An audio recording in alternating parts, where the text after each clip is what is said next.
নিশ্চয়ই আপনারা থাম্বনেলটা দেখে অবশ্যই বুঝতে পেরেছেন আজকে কোন বিষয়ে আলোচনা করতে চলেছি। অনেকে আমাকে বলছে বারাসাত লোকসভা নিয়ে একটা ভিডিও বানান।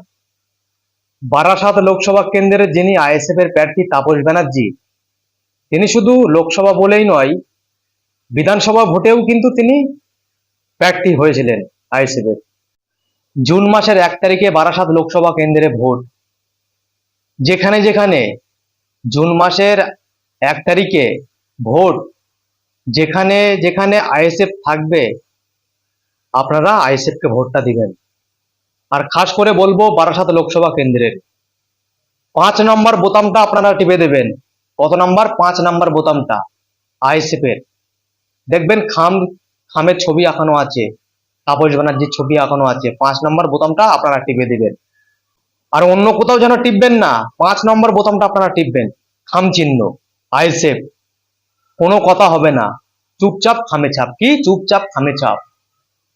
ভুলে যাবেন না কোরআন শরীফ ছোট করেছে, ভুলে যাবেন না আল্লাহকে অপমান করেছে। এই কথাগুলো মাথায় রেখে ভোটটা আইএসএফ কে দিবেন। আজকে আমাদের ধর্মকে ছোট করা হচ্ছে।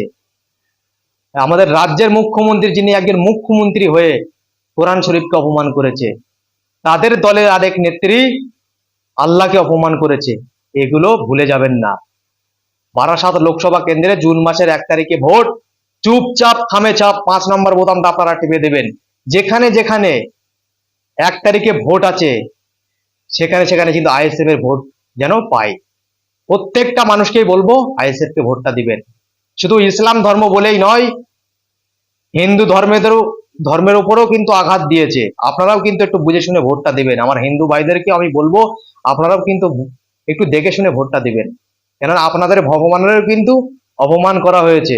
একটাই নেতা যে নিজের কথা না ভেবে পিছিয়ে পড়া সমাজটাকে আগিয়ে নিয়ে যাচ্ছে, সেটা হলো পীরজাদা নওশাদ সিদ্দিকী। কি দরকার ছিল নওশাদ সিদ্দিকী রাজনীতি করার? নওশাদ সিদ্দিকীর কিন্তু কোনো অভাব কষ্ট নেই। নওশাদ সিদ্দিকীর কিন্তু কোনো অভাব কষ্ট নেই। সে রাজ সিংহাসন ছেড়ে কিন্তু আজকে এই রাজনীতি ময়দানে নেমেছে। কেন নেমেছে? শুধুমাত্র পিছিয়ে পড়া সমাজটাকে আগিয়ে নিয়ে যাওয়ার জন্য।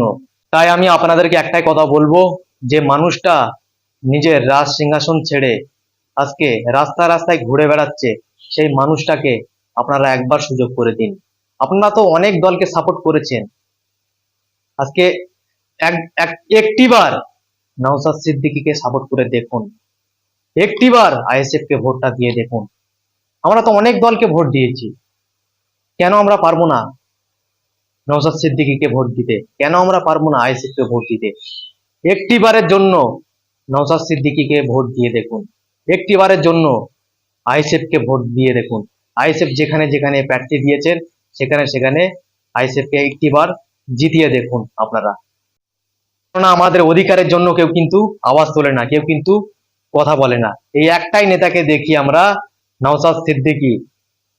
নওশাদ সিদ্দিকী যে মানুষের অধিকারের জন্য কথা বলে, পিছিয়ে পড়া সমাজটাকে আগিয়ে নিয়ে যাচ্ছে, এই নেতাকে কিন্তু আমরা সবসময় দেখি যে মানুষের অধিকারের জন্য কথা বলে, সবসময় আওয়াজ তোলে। এই মানুষটাকে একটিবার আপনারা ভোট দিয়ে জয়যুক্ত করুন। দর্শক, এই বলে আমার বক্তব্যটা জায়গায় শেষ করলাম। ভিডিওটি ভালো লাগলে অবশ্যই একটি লাইক দিয়ে ভিডিওটি বন্ধুদের শেয়ার করে দেবেন। আর আমাদের ইউটিউব চ্যানেল নতুন এসে থাকলে অবশ্যই চ্যানেলটিকে সাবস্ক্রাইব করে পাশে থাকবেন। অবশ্যই আপনাদের মতামত নিচে কমেন্ট বক্সে জানিয়ে যাবেন।